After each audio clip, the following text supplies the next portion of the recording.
So as I was travelling back from Israel, we learned of another massacre against the Jewish people.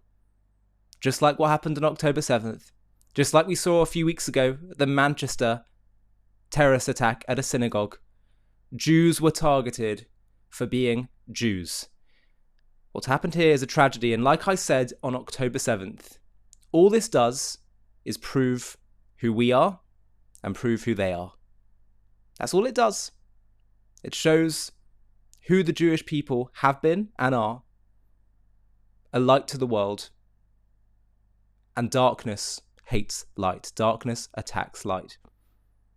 Rather symbolic on Hanukkah.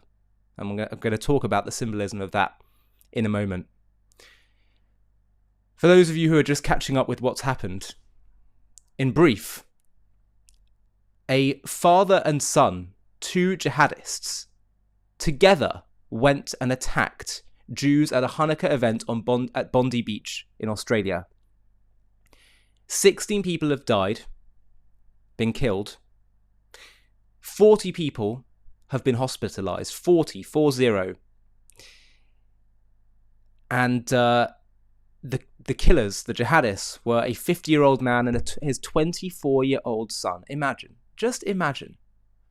And by the way, we need to be talking about the implications of this. A lot of people will no doubt say at this point, that's it, we have to do something. And many people who are on the same side as you and me will say, we have to wake up. We have to wake up. Okay.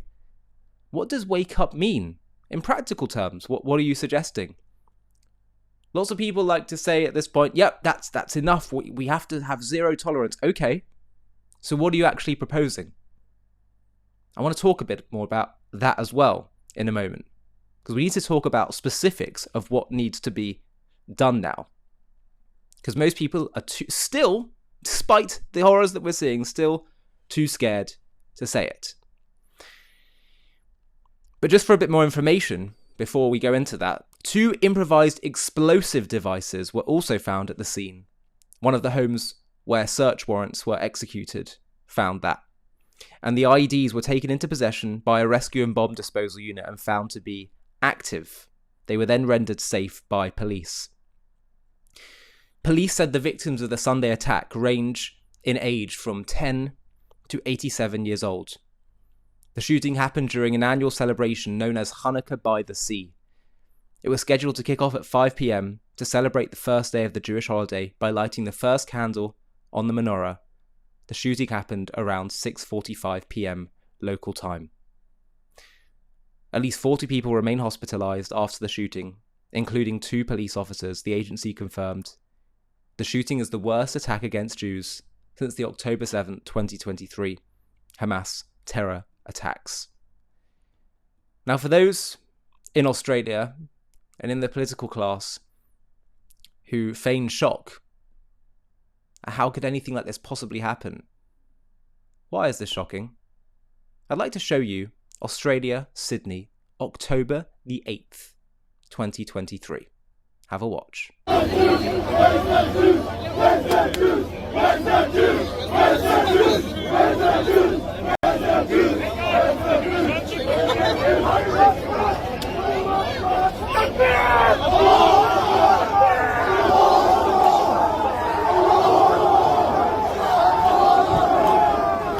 Do you hear that? It's not Free Palestine. It's not Israel occupier, Israel terrible. Bear in mind, by the way, this is before Israel lifted a finger in Gaza in response to the genocide committed by Hamas on October 7th. They're not saying down with Israel, down with the Israeli government, down with Netanyahu. They're saying gas the Jews. And in what cause? Allahu Akbar, in the name of Islam. Which gets me to my next point. When people talk about it's time for us to wake up, we finally have to take a grip, we have to get a grip. Okay. What does that mean? Xavier DeRusso wrote, If you're shocked that Islamic terrorists attack Jews in Australia today, here is a short list of chapters in the Quran calling for the slaughter of those who do not worship Allah. Oh, Ollie, you can't say that. Ollie, that's unacceptable. There's so many Muslims who are completely peaceful and loving. Okay, fine. So these verses have absolutely nothing to do with what happened. If you didn't have these verses in the Quran, if you didn't have Islam, none of this would be happening. Really? Is that your argument? If we are unprepared to actually acknowledge what's causing, what's inciting this kind of violence, then please don't tell me we have to wake up. Please don't give me that. Because that's what waking up means. Waking up means acknowledging and realizing the source of these issues. Yes, I know there are plenty of Muslims who are peaceful and loving and all the rest of it.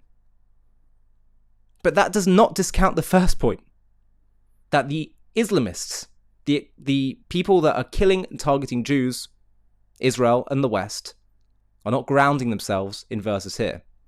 My question is, are jihadists, we know they're bad people, are they bad Muslims? If we're unprepared to deal with the ideology, if we're unprepared to look at what it is that's radicalizing these people, well then you're not waking up. So what am I saying?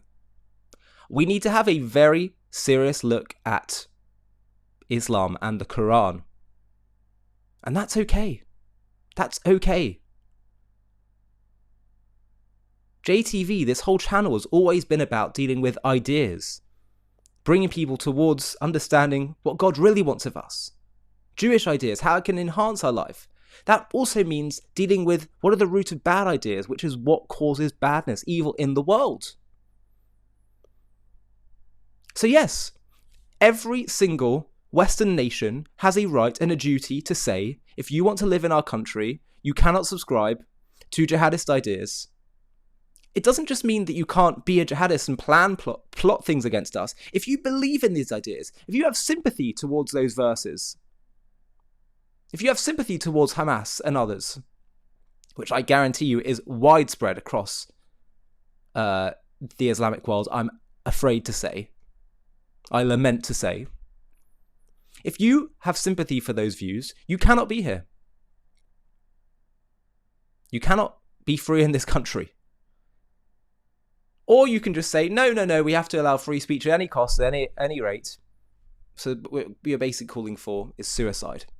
And we don't believe in free speech with zero exception if it's leading to incitement. I believe every single Western nation, every nation in the world should be able to say to its citizens, Muslim or not, you have to sign up to these values. You have to pledge allegiance to these values. In the name of your God. And if you don't, you cannot be here. So it's not a Muslim or not Muslim thing. I'm sure there'll be plenty of Muslims that will agree to sign up to that. But if you don't, or if we have any evidence to the contrary that you have any sympathies towards jihadism or extremism, you cannot be here. Oh, Ollie, we can't do that. That's just far too over the top and authoritarian. Okay. Commit national suicide then. This is what it comes down to. And we as Jews should be proud to be able to express that clearly. We believe that there are ideas in other people's religions, in other holy books, quote unquote, that are bad, that are not good, that are destructive. Let me tell you something. They're unafraid to say that about us, about other religions. Why are we unafraid to say that? We do not believe that the Quran is the word of God, the unadulterated word of God. We believe there are corruptions in it, ideas that stray from what God wants. And there are others who will say to me, Ollie, stop talking about God. Well, that's not the answer either. Secularism created a terrible vacuum in the West, which Islamism is filling. The Jews are meant to be a light to the world that give people the actual path of God and goodness and righteousness. So I'm not going to stop talking about that. And you know who else didn't stop talking about that? one of the victims of the attack, Rabbi Eli Schlanger.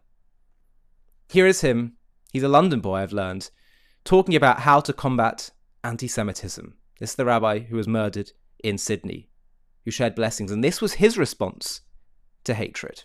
Ladies and gentlemen, may you be inscribed and sealed for a year full of joy and happiness, prosperity, nachas from our children, and just happiness all around. That was just before Rosh Hashanah, the Jewish New Year. Know it's going to be one of those good years, and we just have to usher it in. Here's the best response to combat anti-Semitism.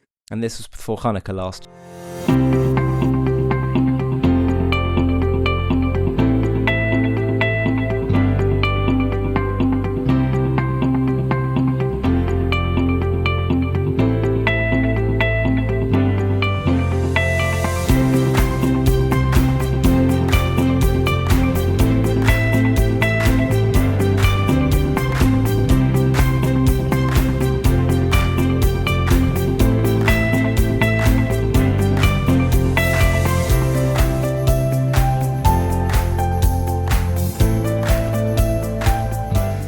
I mean, it literally is light versus darkness. Literally, in this case.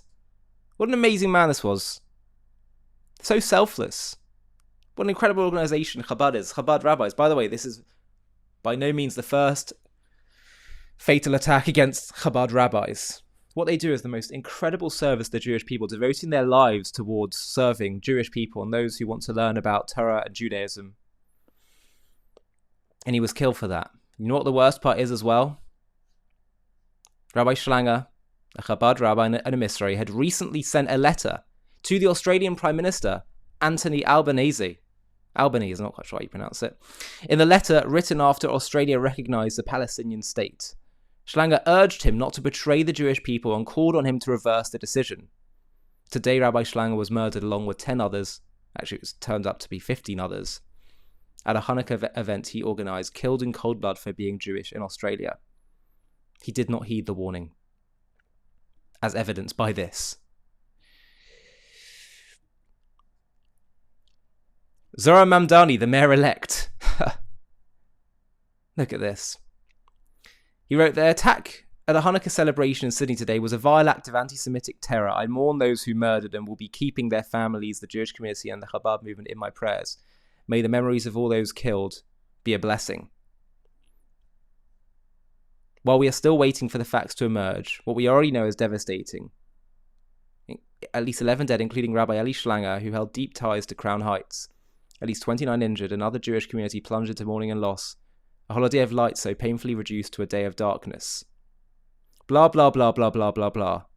But the problem is, as Emily Schrader pointed out, you literally refuse to condemn globalising the Intifada, which is exactly what this attack was.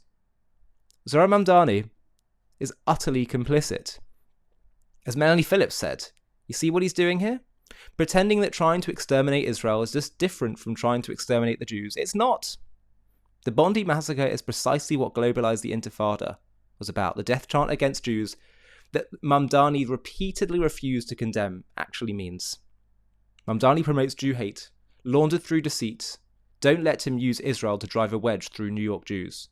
Call him out for what he is, an enemy of the Jewish people. That's absolutely right. That's absolutely right. Brendan O'Neill made the exact same point and expanded further. It's not a time to mince words. Moral clarity is our sole duty on this dark day. What happened in Bondi in Sydney was an act of fascist barbarism. It was a pogrom on a beach. It was a massacre of Jews that brought to mind the horrors of the mid-20th century. I mean, to be honest, it brought to mind just 2 years ago. If this pitiless atrocity doesn't pry open the eyes of the West, nothing will. They marked the innocents for death. It was an act of savage racial hatred. The chilling thing is that this barbarous act feels both shocking but also not surprising. It didn't happen in a vacuum. Australia, like Britain, Europe, the US, has been beset by the delirium of anti-Semitism in the 2 years since Hamas' October 7th pogrom.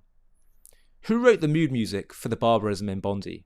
Who laid the rotten soil in which such brutish hatred festers and fattens and eventually bursts forth? I'm tired of tiptoeing around this. If you had any part in defaming the Jewish nation as the most evil nation, and those who support it as scum, then I don't want to hear a word from you about Bondi. For some of us believe deeply that you have aided and abetted this new fascism. Under the Palestinian colours, the world's oldest racial hatred has found a new and lethal lease of life. And indeed, look at this. Look at this. A day after the massacre, we had pro-Palestinian activists provoking at the site. At the site!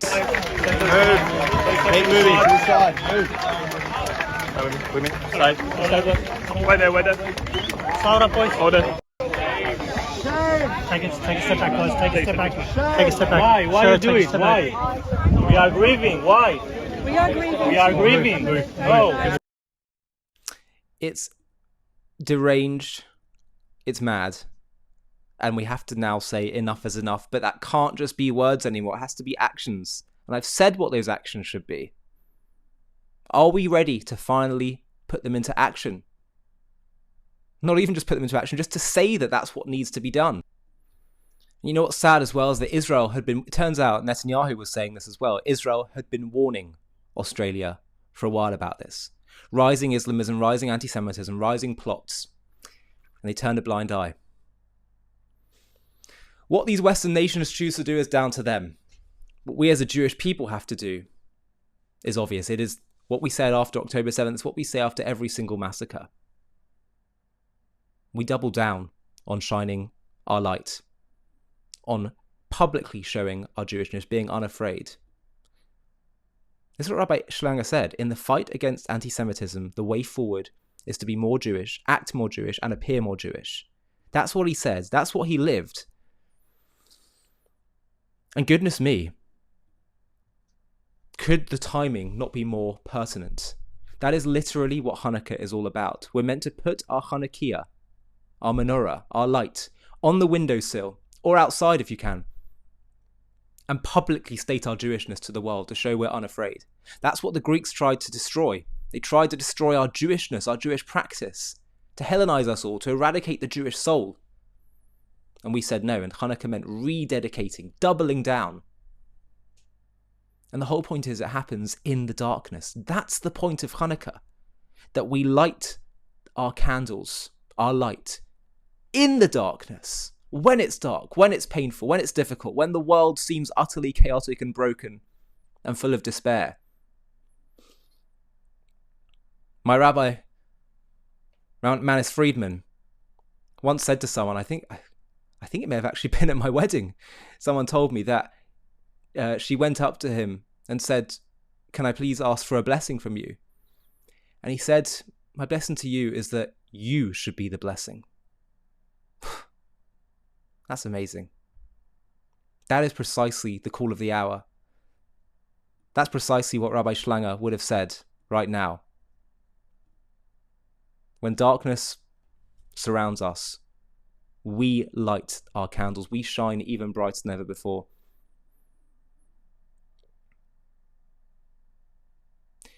We have to know who we are.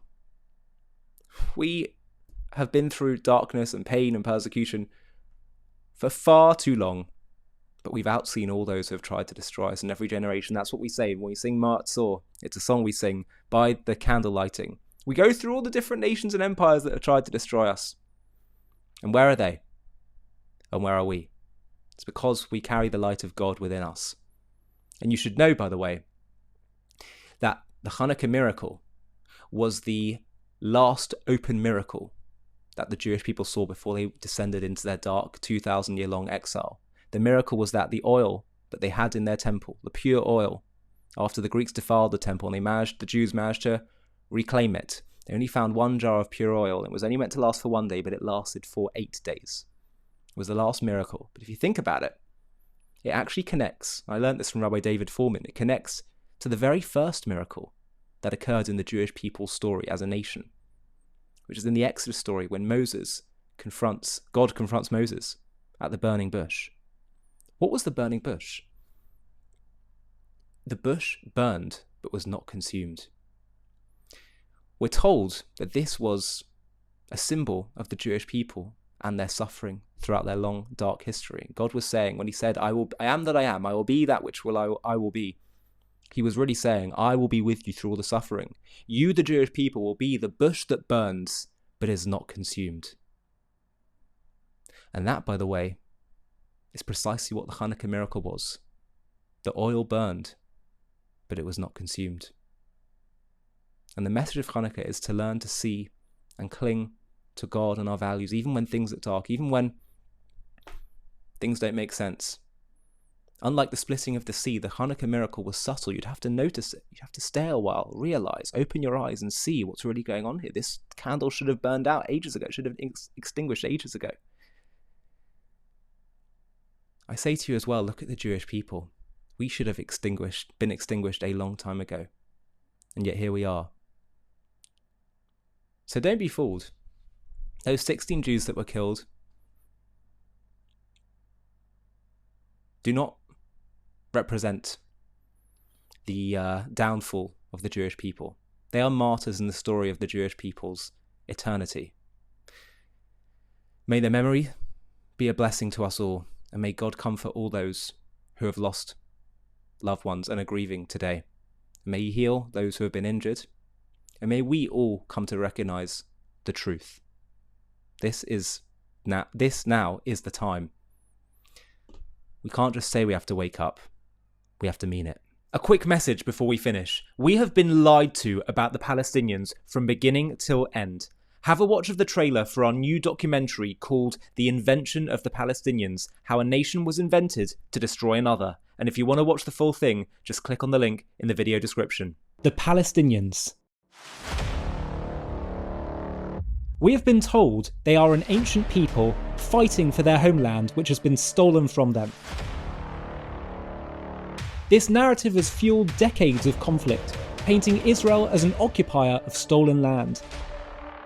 But what if this identity is not of an ancient nation, but a modern, cynical invention? A political construct designed not to build a state, but to dismantle the Jewish one. In this JTV Plus documentary, we're going to uncover the truth behind the creation of the Palestinian identity, how it was forged in the fires of pan-Arabism, absent in historical records until strategically rebranded in the 1960s by leaders like Egyptian-born Yasser Arafat to rally global opposition against Israel. We'll trace its roots from the Ottoman era, where Palestine was a region without a distinct people, through the pre-1948 years of Arab rejectionism, before focusing on the pivotal shift of the 1960s, when Arafat declared we should now be known as Palestinians, inventing symbols like the flag to mask genocidal aims. This wasn't about self-determination, it was about exploiting refugees, suppressing true aspirations under Arab rule, and perpetuating a war to destroy Israel. Join us as we debunk the myths of an ancient Palestinian nation, expose the strategic manipulation, and reveal how this construct has hindered peace while fueling hate. Fair but firm, this is the story of an identity weaponized not for building a future, but for erasing one. To watch this JTV Plus documentary and access much more premium content, click on the link in the video description.